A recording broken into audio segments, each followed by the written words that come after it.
জীবনের কোনো ক্ষেত্রে হতাশ হওয়ার কোনো সুযোগ নাই। আজকে পারিবারিক ভাঙন বলেন, ব্যক্তি পর্যায়ের আত্মিক ধ্বংসই বলেন, সমাজের বিপর্যয় বলেন, যাই বলেন, পিছনে একটা বড় কারণ আছে। সেটা হলো আল্লাহ থেকে দূরে থাকা মানুষ, আল্লাহ থেকে হতাশ হয়ে যাওয়া। আর এই কাজটা শয়তান করিয়েছে মানুষকে আল্লাহ থেকে দূরে সরানোর জন্য। আল্লাহ রাব্বুল আলামিনের কাছে কেউ যদি যেতে চায়, মন থেকে যদি আল্লাহকে একটা বারও ডাকে, আল্লাহ তবে এক ডাকের মাধ্যমেও তার গুনাহ মাফ করতে পারে।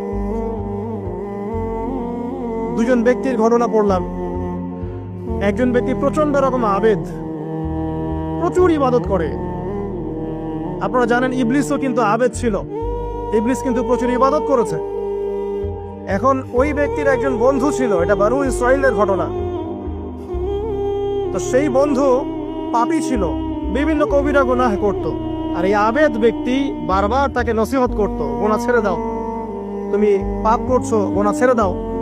তখন সেই ব্যক্তি যে পাপ করছে সে বলতো যে আল্লাহ কি তোমাকে আমার রক্ষক বানিয়েছেন? আল্লাহ কি তোমাকে আমার উপর দারোগা বানিয়েছেন? আমাকে আল্লাহর হাতে ছেড়ে দাও, আমাকে নসিহত করতে এসো না।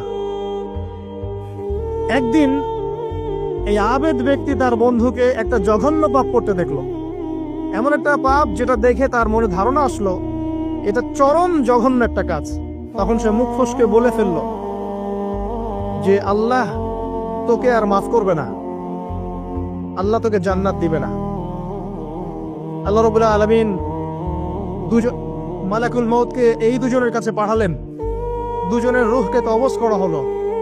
এবার আল্লাহ পাক তার সামনে তাদেরকে উপস্থাপন করে বললেন যে তোমাকে আমার রহমত সম্পর্কে কে গ্যারান্টি দিয়েছে যে আমি কাউকে রহমত করবো কি করব না?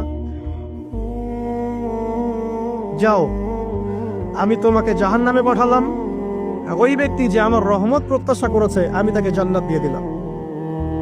দেখুন, এই হাদিসটা শুনলে মনে হয় বাহ্যিক হয়তো বা মুখে একটা কথার কারণেই সে জাহান্নামে চলে গেল। আসলে বিষয়টা এমন নয়। বিষয়টা আমি আপনাকে বোঝাচ্ছি। বিষয়টা হচ্ছে ইবলিসের মতো।